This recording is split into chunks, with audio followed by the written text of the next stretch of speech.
नमस्कार मित्रों, मैं कमलेश कुमार आप सभी का संस्कृत साहित्य चैनल में स्वागत और अभिनंदन करता हूं। मित्रों, प्रसंग पुराण चर्चा में अभी सर्ग और प्रतिसर्ग, सर्ग का विवेचन कर दिया गया है, प्रतिसर्ग अर्थात प्रलय। आज हम प्रलय के विषय के ऊपर विवेचन करने जा रहे हैं। वस्तुतः प्रलय का वर्णन सभी पुराणों में प्राप्त होता है। प्रतिसर्ग के विषय में बहुत से विशिष्ट शब्द पुराणों द्वारा व्यवहृत हैं। जैसे ब्रह्म पुराण में अनंतर प्रलय प्रतिसर्ग का पर्याय पद है। विष्णु पुराण में अंतराला, उपसंहृति आदि पद प्रतिसर्ग के पर्याय पद हैं। एवं वायु पुराण में उपसंहृति, एकारणवावस्था, तत्व प्रतिसंयम प्रतिसर्ग के पर्याय पद हैं। भागवत पुराण में अभूत संप्लव, उदाप्लुत, निरोध, संस्था, प्रतिसंक्रम, प्रतिसंचर, प्रतिसंसर्ग, संप्लव आदि पद प्रतिसर्ग अर्थात प्रलय के पर्याय। प्रलय 4 प्रकार का है। पहला नैमित्तिक प्रलय, दूसरा प्राकृतिक प्रलय, तीसरा आत्यंतिक प्रलय और चौथा नित्य प्रलय। मित्रों, प्रथम प्रकार अर्थात प्रलय का प्रथम भेद अर्थात नैमित्तिक प्रलय, इस प्रलय में 1000 चतुर्युग ब्रह्मा का एक दिन माना जाता है। ब्रह्मा के एक दिन का नाम ही कल्प है, जिसके भीतर 14 मनवंतर का समय बीतता है।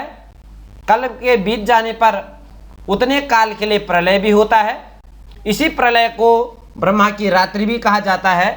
इस समय भूः भुवः स्वः लोकों का प्रलय होता है और जो ऊपर के जो लोक हैं महः, जनः, तपः और सत्य लोक अपने में स्थित रहते हैं। इस प्रलय के अवसर पर समग्र विश्व को अपने अंदर लीन कर ब्रह्मा और नारायण शयन करते हैं। ब्रह्मा के शयन को निमित्त मानकर प्रलय का उदय होता है, अतः यह प्रलय नैमित्तिक कहलाता है। दूसरा भेद प्रलय का अर्थात प्राकृतिक प्रलय। यह प्रलय नैमित्तिक प्रलय की अपेक्षा अधिक वर्षों बाद होता है। ब्रह्मा की आयु अर्थात ब्रह्ममान से 100 वर्ष की होती है। ब्रह्मा की आयु समाप्ति होने पर एक महान प्रलय संघटित होता है। उस समय पंचतन मात्राएं, अहंकार और महतत्व अपने कारणभूता अव्यक्त प्रकृति में लीन हो जाते हैं। उस प्रलय के उपस्थित हो जाने से विश्व में भीषण संहार का दृश्य उपस्थित हो जाता है। जल का तेज में लीन, तेज का वायु में, वायु का आकाश में, आकाश का अहंकार में और अहंकार का महत तत्व में और महत तत्व का प्रकृति में लीन हो जाना। तब केवल प्रकृति ही शेष रहती है। केवल क्योंकि प्रकृति जगत का मूल कारण है, वह प्रकृति अव्यक्त, अनादि, अनंत, नित्य, अविनाशी के नाम से भी जानी जाती है। प्रलय का तीसरा भेद है आत्यंतिक प्रलय। आत्यंतिक प्रलय अर्थात आत्यंतिक दुखों की निवृत्ति।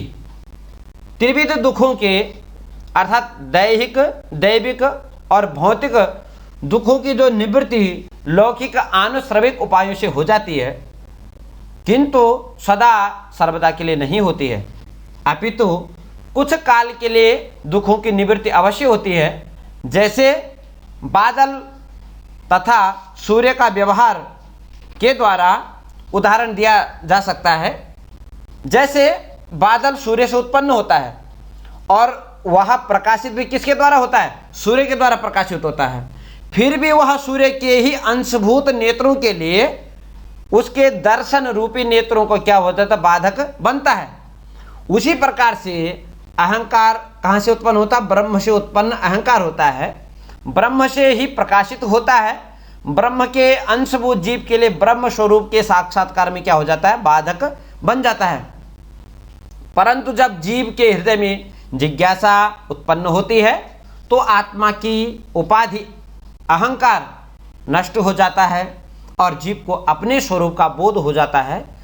आत्मा का माया मुक्त वास्तविक स्थिति का नाम ही आत्यांतिक प्रलय कहा जाता है, अर्थात आत्यंतिक दुखों की निवृत्ति का नाम ही आत्यंतिक प्रलय है।